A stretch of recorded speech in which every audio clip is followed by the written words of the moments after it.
শীতকালে গরম গরম ভাতে এরকম একটু পাতা বাটা থাকলে এক থালা ভাত কিন্তু অনায়াসে খেয়ে নেওয়া যায়। ভীষণই টেস্টি লাগে আর ভীষণই সুন্দর। আমার তো খুবই প্রিয় এই যে কোনো জিনিস বাটা রেসিপিটা। তো যাই হোক, সেই কারণে কিন্তু আজকে বানিয়ে ফেললাম বাটা, কারণ আমি বাটা খেতে ভীষণই ভালোবাসি বন্ধুরা। যাই হোক, আজকে কিন্তু বাবা নিয়ে এসেছিল একটা ফুলকপির পাতাগুলো দেখে আমার আর মন চাইলো না যে এগুলো ফেলে দিই। ভাবলাম যে এই পাতাগুলো কেটে রেখে দিই, কালকে এই পাতাগুলো বাটা করব। মানে আগের দিন ফুলকপিটা হয়েছিল, পরের দিন কিন্তু বাটাগুলো করব বলে পাতাগুলো এরকমভাবে ভেঙে রেখে দিয়েছিলাম।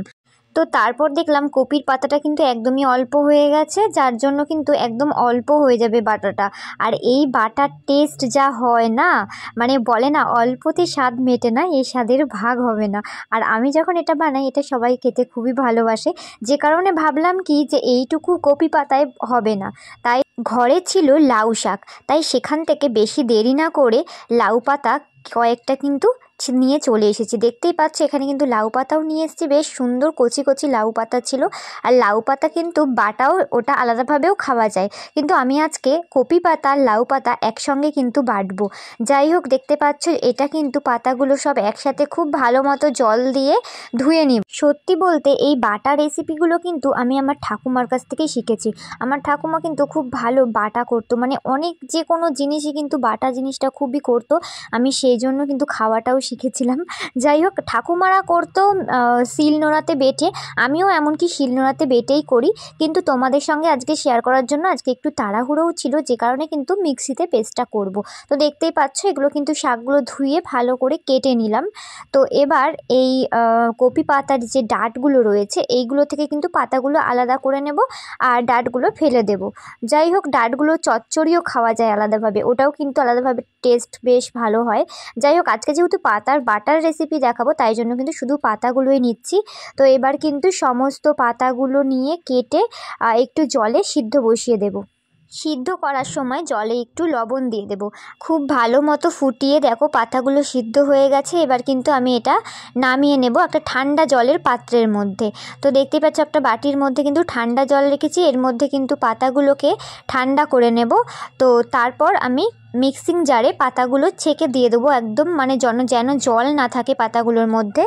এবার এর মধ্যে একে একে দিয়ে দেবো সব উপকরণগুলো। এখানে 5-6টা রসুন কোয়া দিয়ে দিয়েছি, আমি এখানে 2টো কাঁচা লঙ্কা দিয়ে দিচ্ছি, তোমরা তোমাদের ঝালটা পরিমাণ মতো দিয়ে দিও। আর 2টো দিয়ে দিচ্ছি শুকনো লঙ্কাটা আমি ভেজে নিয়েছি। আর দিয়ে দেবো একটু সামান্য কালো জিরে, আর দিয়ে দেবো পেঁয়াজ কুচি। আমি এখানে একটা বড় সাইজের পেঁয়াজ কুচিয়ে নিয়ে দিয়ে দিলাম। তো এবার কিন্তু সব একসাথে ভালো মতো পেস্ট করে নেব। খুব সুন্দরভাবে দেখো পাতাগুলো কিন্তু পেস্ট হয়ে গেছে। এবার একটা কড়াইতে সামান্য একটু তেল দিয়ে দেব, আর দিয়ে দেবো একটু কালো জিরে।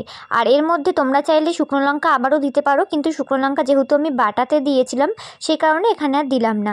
তারপর কিন্তু সমস্ত পাতার যে পেস্টটা দিয়ে দেব, আর এর মধ্যে অ্যাড করে দেব লবণ আর একটু চিনি। তো তারপর কিন্তু খুব ভালো মতো এটাকে একদম নাড়াচাড়া করে কিছুক্ষণ ভেজে নিলে কিন্তু তোমরা বুঝতে পারবে যে জিনিসটা হয়ে এসেছে, কেননা একদম কড়াই থেকে ছেড়ে যাবে। তো তোমরা একদম লাস্ট অবধি দেখো, তাহলেই বুঝতে পারবে। তো বন্ধুরা, তোমরা কি বুঝতে পারছো? দেখো একদম কিন্তু গুটিয়ে গেছে আর পুরো কড়াই থেকে ছেড়ে যাচ্ছে। এবার আমি নামিয়ে নেব। তারপর কিন্তু গরম ভাতে যদি এরকম একটু বাটা হয়, সত্যি বলছি বন্ধুরা অসাধারণ লাগে খেতে। তোমাদের কার কার বাটা খেতে ভালো লাগে একটু কমেন্ট করে জানিও তো আমার মতো। তো চলো টাটা সবাইকে, সবাই ভালো থেকো, সুস্থ থেকো।